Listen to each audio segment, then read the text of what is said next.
యోగ్యతనిచ్చే దేవునికి మహిమ కలుగునుగాక. ప్రియ స్నేహితులందరికీ దివ్య వాక్యోదయం. ఈనాటి పాఠ్యభాగము ఇర్మియా 12:13. జనులు గోధుమలు చల్లి మొండ్ల పంట కోయుదురు. వారు అలసట పడుచున్నారు గాని ప్రయోజనము లేకపోయెను. వారి ప్రయాసానంతరం వచ్చిన పంటను అనేకులు చూసి ఆశ్చర్యపడుతూ ఉన్నారు. కారణం దేవునికి తెలుసు. దున్నేవాడు, విత్తనాలు విత్తేవాడు చాలా జాగ్రత్తగా ఉండాలి. ఒక వ్యక్తి నిజంగా తిరిగి జన్మించకపోతే గోధుమలను ఎలా విత్తగలడు? కొన్నిసార్లు ప్రసంగికులు తప్పుడు సిద్ధాంతాలను బోధించడం మనం చూస్తూ ఉంటాం. మనుషుల చేత ఏర్పరచబడినటువంటి ప్రవక్తలు తమంతట తాముగా ఏర్పరచుకున్నటువంటి ప్రవక్తలు కూడా ఉన్నారు. కొంతమంది బోధించే వారిని చూశారు కాబట్టి వారు కూడా బోధించాలని కోరుకుంటూ ఉన్నారు. వారు కూడా ఏదో విధమైనటువంటి సహవాసాన్ని కట్టాలని అనుకుంటూ ఉన్నారు. కానీ అంతర్గతంగా సులువైన జీవితాన్ని ఆశిస్తూ ఉన్నారు.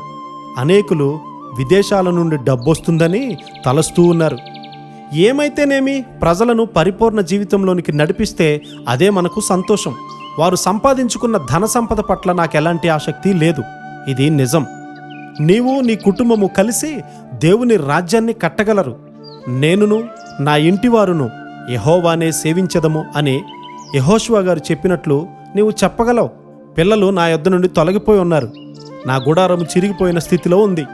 మందలన్నీ చెదిరిపోతూ ఉన్నాయి. ఇదే దేవుని హృదయంలో ఉన్నటువంటి దుఃఖం.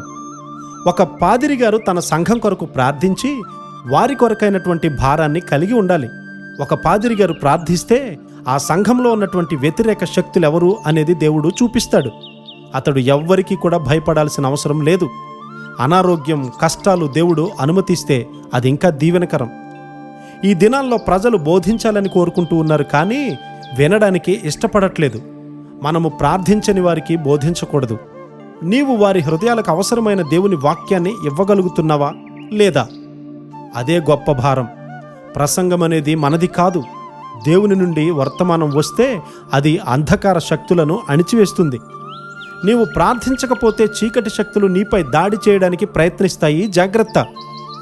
దేవునికి అనుకూలమైన సజీవ యాగముగా మీ శరీరాలను సమర్పించుకోండి అని పరిశుద్ధుడైన పౌలు గారు వేడుకుంటూ ఉన్నాడు.